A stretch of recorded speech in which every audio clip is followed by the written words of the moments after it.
بسم الله الرحمن الرحيم.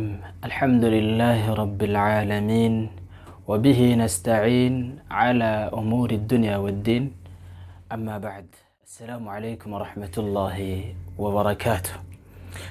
أبوليونكي سجنتا لما فادا كما تدرينسا جريني وليلما كيسا توكو أردا إني توكو بورو جتشو الدنيا في آخرة إسجلوا سنرد أبني متدري توكو كان دبرسيني توري اتئان سودان أما متدري لما فادا ولين إيغل أبوليونكي يقاقالي وانتيني سنبيسي سوبر بعد جل كبرتي واحدوس بيكي متي سنرة أتيس أبولي السخية أتيس أبولي التندية همومتوكو وليادة تشيفنا همومتوكو والهوبة تشيفنا إنه ما أكيد كتشيسة هاتي تليه إن شاء الله.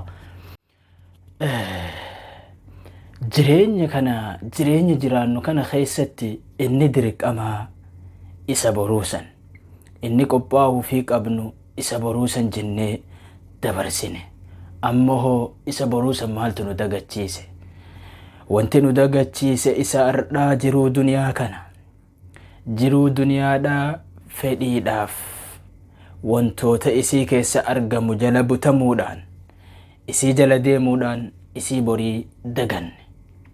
Obboleewwan kiyya, rabbiin wanti addunyaa tanarratti nu uumeef takkaa nu argamsiiseef takkaa nu fideef maaliif jennee wal gaafanne takkaa ammootu akkuma rabbiin qur'aana isaa keessatti dubbate wanti an isin uumeef ilma namaatii fi jinnis haa ana gabbaraniif akkuma jedhisan nuti immootuu faallaa isa kanaa wanti nuti jiraachaa jirruuf inumaa wanti uumamneef jennee duniyaa dalagatu isiidhaaf bololuu isiidhaaf harka kennuu isiitti fuula deebi'uu isiitti harka kennuu keessa jirra.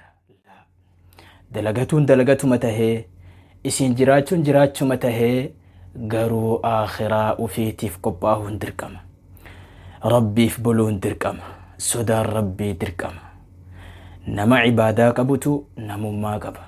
Nama sodaa rabbii qabutu namummaa qaba. Nama boruuf qophaahetu jireenyi isaa tan ardhaa toltiif. Obboleewwan kiyya, waan kana keessatti akka uf hubannuuf, akka deebinee uf yaadannuuf, akka eessa jirra jennee if madaalluuf dhaamsa gabaabduu tana isiniif qopheesse. Kanaaf obboleewwan kiyya, inshaa Allah wanti kun nama tokko lamas ni fayyada jedhee yaada. Mee qalbii teenna tan fagaatte tan garaa fi akkaaf mataa miila dhabde tana rabbiif fuulachaa deebisnu, boruuf haa kurfoofnu, haa qophoofnu, akhiraa tanaaf haa yaaddofnu. Jiruun addunyaa tuni dabartuudha. Isiin ardhaatun isiin dura amma keessatti argamne tun dabartuudha. Tan abad keessa jiraachuudhaaf ta'amu isii boriisan. Garuu isii boriisun isiin tan keessa jiraatan walii lama. Takkaani tolti takkaani baddii. Yoo tolte jannata rabbiiti, bannaan cadaabatu si eeggata. Rabbiin najaanu haa baasu. Jannata isaanuuf haa hiru keessa firdawsin. Cadaaba jalaa najaanu haa baasu jecha du'aa is waliif godhaa. Ibaadaa rabbii irratti haa jabaannu.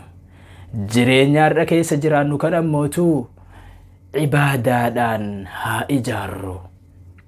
Isiniin jecha sagantaa sadaffaadhaa kan itti aanu inshaa Allah tokko lama jennee sadaffaa irratti bal'inaan kanarra wal arguudhaaf jirra. inshaa Allah hanga walitti deebinuuf assalaamu alaykum wa rahmatullahi wa barakaatuh.